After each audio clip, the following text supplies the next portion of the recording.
Sir, এই নেন আপনার চা। স্যার, যদি মনে কিছু না করেন তাহলে আমি আপনাকে একটা কথা জিজ্ঞাসা করতে পারি? বলো। স্যার, আপনি তো এই বড় অফিসে চাকরি করেন, আপনি কয় টাকা স্যালারি পান, আপনার কর্মচারীদের কয় টাকা স্যালারি দেন, যদি একটু বলতেন তাহলে আমার জন্য খুব ভালো হইতো। আমার কয় টাকা স্যালারি দেয়, আমার লগের লোকের কয় টাকা স্যালারি দেয়, এটা জানি না তুই কি করবি? তুই সামান্য একটা চাউলা আতার ব্যাপারে ইয়া জাহাজের খবর নেস। স্যার, আপনি রাগ করতেছেন কেন? আমি একটু জানতে চাইতেছি, বললেই তো হয়ে যায়। হ্যাঁ বেড়া, আবার তুই আমার প্রশ্ন করস আমার বেতন কয় টাকা এটা তোর কাছে কই দিব? ধর বেড়া, তুই আমার চা খাওয়ার মুঠে নষ্ট করে দিছস। ধর তোর চা তুই এই খা, সারা ফকিনি করতে এসে। কি এমন গোপন কথা জানতে চাইছি বললো না, চা না খেয়েও চলে গেল। ভাই এক কাপ চা দিও তো। আচ্ছা ঠিক আছে, আপনি বসেন, আমি দিতেছি। স্যার, এই নেন আপনার চা। স্যার, একটা কথা জিজ্ঞাসা করি, যদি কিছু মনে না করেন? হ্যাঁ বলো। স্যার, আপনি তো এই কোম্পানিতে চাকরি করেন, আপনি কয় টাকা স্যালারি পান, আপনার সাথের লোকজন কয় টাকা স্যালারি পায়, যদি একটু বলতেন তাহলে আমার জন্য ভালো হইতো। তুমি এই ফুটপাতে চা বিক্রি করো, আমি কত টাকা স্যালারি পাই আর এই অফিসে কে কারে কত টাকা স্যালারি দেয় সেটা জানে তুমি কি করবা? যাও চা বিক্রি করো। স্যার, আপনি এমন করেন কেন? আপনি এই কোম্পানি থেকে কয় টাকা স্যালারি পান, সত্যি কথা বললে আমার জন্য অনেক বড় একটা উপকার হইতো। আরে ব্যাককল, তুই এই কথা শুনে কি করবি? আমার স্যালারির কথা তো আমি ঘরেই বলি না, আর তুই তো একটা সামান্য চাওয়ালা, তুই এই কথা শুনে কি করবি? আর স্যালারির কথা কি কেউ কাউকে বলে? আর তুই আমার বারবার একই প্রশ্ন করতেছস। স্যার, আপনি প্রতিদিন তো আমার দোকানে চা খাইতে আসেন, আপনি সত্য কথা বলেন, কসম আপনি আমারে বিশ্বাস করেন, এই কথা আমি কারো কাছে বলবো না। শোন, আমার মনে হয় তোর মাথায় সমস্যা হচ্ছে, তাই তুই একই প্রশ্ন বারবার করতেছিস। ধর তোর চা তুই খা, খেয়ে মাথা ঠিক কর। পৃথিবীর মানুষগুলো এমন কেন? সত্য কথা বললে কি তাদের পেটে আমি লাথি দেব? হায় রে মানুষ।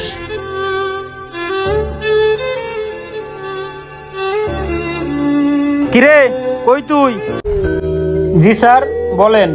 তুই না ওই দিন বলছিলে আমি স্যালারি কয় টাকা পাই? বাইরে আই, বলতাছি তোরে। বলেন।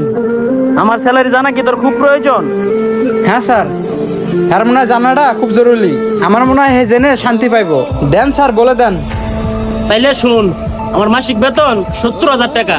আর আমার মাসিক স্যালারি 50,000 টাকা। আর তুই কি মনে করছিস রে? তুই সামান্য চা বেচছিয়া 10-15 ইনকাম করছিস দেখিয়া তুই কি মনে করছস আমার বেতনও 10-15 টাকা হইব? ভাবতেও পারে স্যার, কারণ ওদের মতো চাওয়ালাদের কাছে 10-15 হাজার টাকাই অনেক। না স্যার, আপনারা দুজন কিন্তু আমাকে ভুল বুঝতেছেন। দেখ বেড়া, ভুল বুঝতেছি মানে? তোর কাছে চা খাইতে এদিকে তুই যাইছে তাই জিজ্ঞেস করবি আমাদেরকে? জিজ্ঞেস করবো না স্যার? এর ভিতরে মনে হয় শিক্ষার দিকে কিছুই নেই। ও তো আমাদের মতো শিক্ষিত না, ও তো অশিক্ষিত, মূর্খ। স্যার, এর সাথে আর বেশিক্ষণ কথা বলা যাবে না, কখন জানি আমাদের পারিবারিক বিষয়ও জানতে চায়। স্যার, আপনারা দুজন তো আমাকে অনেক কথাই বললেন, আর আমি আপনাদের স্যালারির কথা কেন জানতে চাইছি সে কথা কিন্তু আপনারা একবারও জানতে চান নাই। আচ্ছা শুনি, বল তুই। স্যার, আপনি মাসে স্যালারি পান 70,000 টাকা, আপনি মাসে স্যালারি পান 50,000 টাকা, আর আমি কয় টাকা মাসে ইনকাম করি সেই কথাটা কি আপনারা জানেন? কত আর হবে? অতিরিক্ত হলে 10-15 হাজার টাকা। স্যার, এটা আপনাদের ভুল ধারণা। এরকম চায়ের দোকান আমার আরো 5টা আছে। আমি যদি দৈনিক একটা দোকান থেকে 2,000 টাকা ইনকাম করে থাকি, তাহলে হিসাব করে দেখেন মাসে আমি কত টাকা ইনকাম করতে পারি। কি মাসে 3 লক্ষ টাকা? কি তাহলে হিসাব করে এখন পাইছেন? কি বললেন স্যার? মাসে 3 লাখ টাকা? স্যার, এটা তো আমি সর্বনিম্ন কথাটা বলছি, এর চেয়েও বেশি টাকা মাসে ইনকাম করি আমি।